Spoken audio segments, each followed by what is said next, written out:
Aaron, as the playoffs begin, how driven are you to win a world championship? Well, this is, I'm excited. That's for sure. Definitely driven, just like everybody else in this room. Had quite a few opportunities the past couple of years to, go out there and win a World Series, and we've come up short. So I think every single one of those times that we've, kind of fallen on our face has been definitely a learning experience for me and a lot of guys in this room. And we're just excited to get back out there and, hunt it down this year. I'm also excited that we got quite a few guys that this is their, first time getting into the postseason and getting a chance to play some meaningful games. So it's an exciting time and a lot of buzz in that clubhouse right now. So we're just ready to get rolling for tomorrow. We'll go over the second row. Aaron, while you were chasing history, it felt like the expectation was every at-bat, people had their phones out, and they wanted to see a home run. Is there a part of you that's relieved that is no longer the expectation? Well, I like having everybody on their feet. I love, hearing the stadium kind of go crazy when you're walking up to the plate. I'm relieved that it's over with so that we can kind of go back to focusing on, playing a game and winning a ball game. It was a little strange there for a while. Every time you step up to the plate, people are expecting you to hit a home run, and every time I step up there, I'm trying to do what I can to help the team win. So it was a kind of a weird situation there, but happy I could do it and kind of share that moment with my teammates and family. And now it's back to playing baseball, and we're gonna still have those same feelings, those same jitters with the crowd on their feet, especially at Yankee Stadium. These next two games, it's gonna be a packed house. So I think those past couple of weeks of kind of going through that and having this whole team kind of be there and witness that whole situation, I think it kind of prepared us for what's to come here in the postseason. A couple in the third row, I think. Hey, Aaron, you were intentionally walked 19 times this year. Past eras, maybe a guy like Barry Bonds you grew up watching sees more intentional walks. Were you surprised with the home runs in the season that you had, that you weren't intentionally walked as much as you were? And do you think maybe that changes with a shorter series where every at-bat's so crucial? I think a lot of teams understand how tough it is to hit, especially with the major league pitching that we have in, this day and era of, I feel like every single starter's throwing 95 plus, every guy in the bullpen's throwing 100.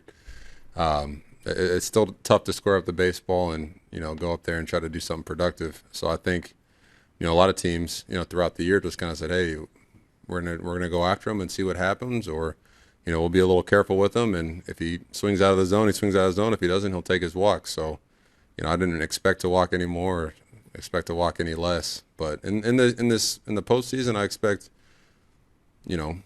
teams they'll have scouting reports. They'll do what they need to do. There'll be certain situations where they come after me or other guys. There'll be certain situations where they, pitch around me or other guys just to get, the right matchup. So, if they're going to walk me and put me on base, I'm happy for it because I know we got a stacked lineup behind me of guys that are, waiting to drive me in. Thanks. Yep. Stay in the third row, and then Eric. You guys have advanced far in the postseason during your time here. What makes you confident that this year could be different to get over the hump and win a title? Well, I feel like in years past we've just kind of lacked, having some of the, top end starting rotation pitching, and I feel like a couple of years ago we went out and got Garrett Cole. Watching what Nestor Cortez has developed into these past couple of years. Getting Severino back healthy, and we saw what he did his last start in Texas. It's impressive. I can go on and on about our starting pitching, and then hand it off to our bullpen. It makes for a short game. So I think besides what our offense is capable of doing every single night, which we showcased all year long, I think when it comes down to it, it's defense and starting pitching that's going to win you games in October, and that's something that we definitely specialize in. And we got some dogs out there on the mound that are ready to show what they can do. Eric in the first row on your right. Aaron, for players who have not experienced it, how would you describe to them what Yankee Stadium is like for a playoff game? Man, it's heaven. That's where you want to be.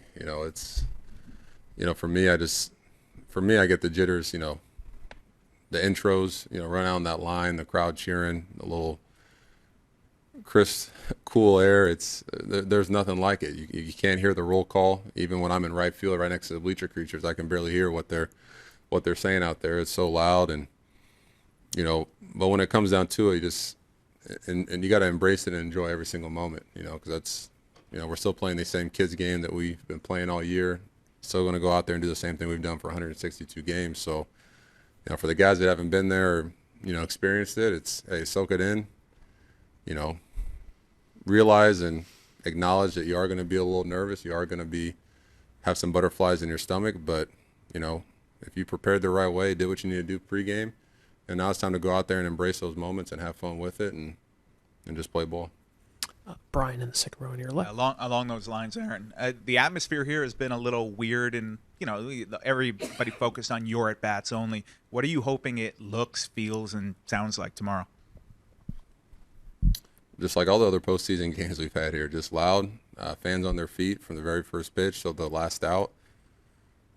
Constant noise, and I think the fans they're going to show out in numbers. Just based on what we did all year. Staying in first place, winning our division. Not winning a World Series for quite a few years. I think the fans are hungry just like we are for a championship. So, they're a big part of this whole thing for us. They're out there battling with us every single pitch, and when they bring the energy, us as players, we feel that and we feed off of it. So, we're just all looking forward to, putting on a good show for them in this postseason. We'll stay over here with Ron. A lot of times we see before an at bat, especially when the other team's in the bullpen, you reviewing things on the iPad. What are you looking to pick up? The release point, the ball spins out in that minute or two. What knowledge do you get? Well, you write down. We got different notes that we take that we can put on those iPads, like personal notes of mine, and even just a refresher of what I just got done seeing. I don't know how many pitches from the starter. They're bringing in a high leverage guy. I've been doing all my homework the night before, and that day, it never hurts to get another set of eyes on, what's his fastball doing, what's his breaking ball doing, and then it's just go out there and stick to your plan and go have fun. So I don't try to look at too much. Just a quick refresher on what this guy has, and then go out there, make a plan, and go to work. Do a couple more. Barry and then John on your right here.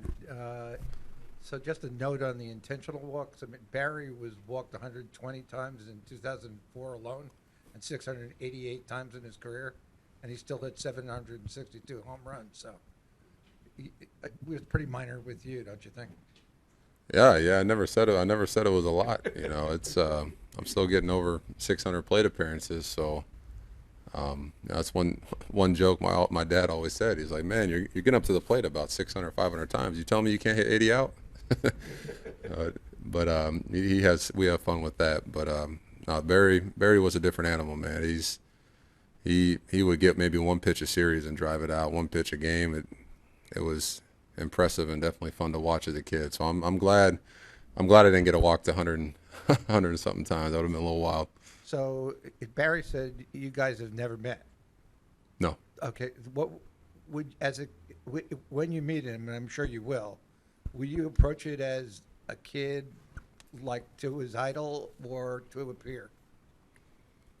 Oh, well, definitely as an idol. I got respect for the guys that came before me and played this game before me and everything they've done. So I definitely see it as approaching an idol, and I pick his brain a little bit and just any tips I could get on, how he made this game look so easy. It could be even, defensive stuff, because the amount of Gold Gloves he's won out there in left field. So, whenever I get a chance to meet him, we'll have a lengthy conversation, that's for sure. Christy in the third row on your left. You've talked about before not having success in the postseason and how that's kind of driven you a little bit. Is there one thing that you take away from that, a feeling or a memory? And when do you think about it? How do you use that? Well, the worst feeling in sports, besides, having to walk off that field, either getting walked off or losing the game, is coming back into the clubhouse and just having that that silence. Like, you don't know what to say. You don't know what to do. It's like I've been working my butt off since, the November of the year before to get to this spot, and also now you're telling me it's over with. I got to go home, So it's just that feeling of, shoulda, coulda, woulda. You're thinking back, well, if I would have done this, if I could have done that, we would have been in a better spot. Feeling like you let down your teammates, feeling like you let down the city, your team. Just a bunch of different emotions after a loss in the postseason. So, that's one thing I always, I said it last year to the guys in Fenway. It's, as we're all kind of sitting there in silence looking at each other and nobody knows what to say. It's like, hey, guys, don't forget this feeling. When you're working out this off season and it's too early or you're too tired, think about this feeling right here, and how sick you feel, how upset you are, how mad you are, and use that, to get you out of bed, or even when it's July and August, the dog days, and you don't feel like doing that workout, you don't feel like really locking it in for this your fifth at bat of the game. Think about walking off that field and seeing other teams celebrate. Just it's little things like that to just kind of push. It motivates me and pushes me every single day. So I think it's definitely that silence in the clubhouse. I'll do 3 last ones. John, on your right. Aaron, obviously, even after the team was able to clinch the postseason spot and everything like that, Aaron was able to kind of move guys in and out of the lineup a little bit, but not so much with you. You were carrying a lot there. Were you able in the last couple of days to refresh yourself or like reset in a sense, or to get out of that mode where you were in last Tuesday? Yeah, I think when I was kind of fighting Skip about the last game, I kind of wanted to get in there, but he said, "Nah, take the day," and I really just needed that one day, and I was ready to go right after that. But we've had 5 days off now to kind of, for me, I can come in here and knock out my cage routine, do what I need to do on defense, different recovery stuff I need to do, and go back home, recover, watch some film, and just get ready for the next day. So these past couple of days have definitely been big time for me to, just get my body right for this stretch we're about to go on. We'll stay in that same road to the right. First of all, congratulations. 62 don't happen. It's a lot of time. When you look back 5 years ago, right now, and then be with Cleveland, mostly all the time when the Yankees face the Cleveland postseason, they dominated. What you expecting to happen in this series? Well, first off, thank you, and it's gonna be a tough series. We've battled these guys, earlier in the year at our place, and then we went to them a little bit later in the year, and it was a dogfight back and forth. They got a young team that, they got a lot of young, fast players offensively that, work a great at bat. They cause havoc on the base pass, that's for sure. You got to be on your toes defensively, because if you bobble the ball for 1 second, they're going to beat those plays out. And then even their pitching staff, up and down, you got a lot of guys that know how to pitch. They're hungry. They got a lot of fight. Just from the past couple of games of watching them play the Rays, they were never out of that game, even when they got down early. In game 1, Ramirez responds with a 2-run homer to give them the lead, and they hold on to it by handing it off to their good bullpen. It's pretty impressive. So I'm looking forward to this matchup. Like you said, last time we faced them in 2020 and 2017, kind of coming in there at the underdog, and we're going to try to keep that same mindset of, we got to go out there and prove ourselves every day. We'll finish up with Bob against the wall on your right. Hey, Aaron, you were just talking about that awful silence in the clubhouse and that sick feeling walking in after an elimination loss. What does it feel like after the 6th or 7th year of that? And because you are the centerpiece of this offense, do you feel a greater responsibility to not let that happen again?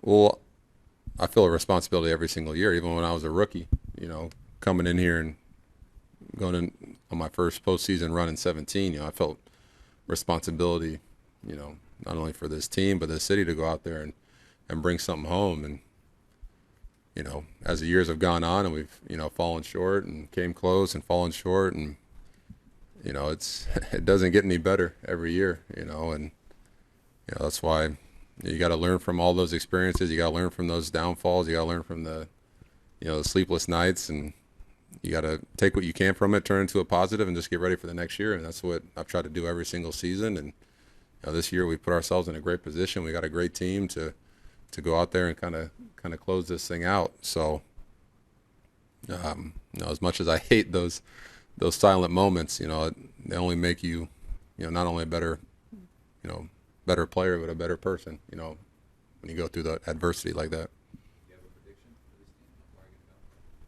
I think you know my prediction.